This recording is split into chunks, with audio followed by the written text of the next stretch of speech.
મીનાવાડામાં થયો સૌથી મોટો ચમત્કાર દોસ્તો, તો આપણે એના વિશે ચર્ચા કરવા જઈ રહ્યા છીએ. પણ એ પહેલાં તમે દશામાના સાચા ભક્ત હો ને તો એક લાઇક ને કમેન્ટ કરીને જરૂર બતાવી દોસ્તો. તો તમને ખબર હતી કે અત્યારે દશામાના વ્રત ચાલી રહ્યા છે દોસ્તો.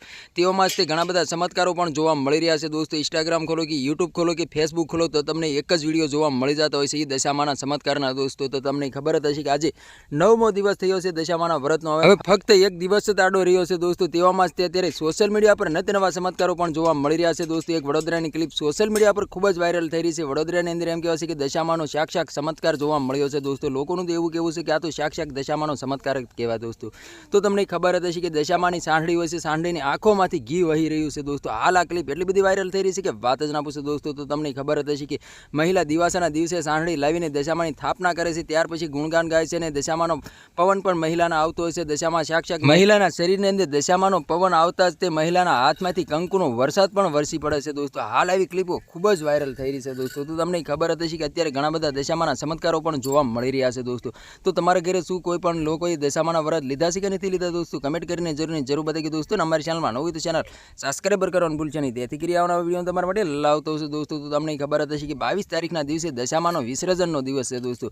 તો પોરની એમ કહેવાય છે કે ઘણી બધી ક્લિપો અને વિડીયો સામે મળી રહ્યા છે. લોકો દશામાના વ્રત કરે છે પરંતુ છેલ્લે અપમાન પણ કરે છે સાથે દોસ્તો. તો ખાસ કરીને તમને નમ્ર વિનંતી છે દોસ્તો. તો તમારા ઘરે કોઈ પણ બહેનોએ દશામાના વ્રત લીધા હોય તો તમે દશામાના સાંઢળીનું વિસર્જન કરાવવા જાવ તો સારું પાણી હોય ને ઊંડું પાણી હોય એમાં તમે વિસર્જન કરાવશો તો તમારી બધી મનોકામના પણ પૂર્ણ થઈ જશે દોસ્તો. તો તમને ખબર હતી કે જે મહિલા દશામાના વ્રત કરતી હોય છે એ મહિલા એમ કહેવાય છે કે દશામાની સાંઢળી લાવીને સ્થાપના કરે છે. ત્યારબાદ એમ કહેવાય છે કે દશામાના 10 દિવસ નકરોડા વ્રત પણ રહે છે અને છેલ્લા દિવસે દશામાનું જ્યારે વિસર્જનનો દિવસ આવે છે ને દોસ્તો, ત્યારે એમ કહેવાય છે કે દશામાનું વિસર્જન લોકો નથી કરતા. લોકો એમ કહેવાય છે કે દશામાની સાંઢળી જે દરિયો હોય દરિયાના કાંઠે મૂકીને વી આવે છે. ત્યાર પછી એમ કહેવાય છે સાંઢળી હોય છે એ ખંડક પણ થાય છે અને ઘણું બધું એનું અપમાન પણ થાય છે દોસ્તો.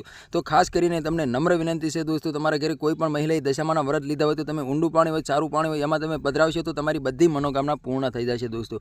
તો તમારે આના વિશે શું કહેવું છે દોસ્તો? કમેન્ટ કરીને જરૂર બતાવી દોસ્તો. અને અમારી ચેનલમાં નવું તો ચેનલ સબસ્ક્રાઈબર કરવાનું ભૂલશો નહીં. તેથી કરી આવવાના વિડીયો તમારા માટે લાવતો હશે દોસ્તો. તો આ તો આજનો વિડીયો કેમ લાઈક શેર ફરી બીજા વિડીયો મળી તબ તક કે લીએ જય હિન્દ જય ભારત. મળે એકવાર બીજા વિડીયો તબ તક કે લીએ બાય બાય.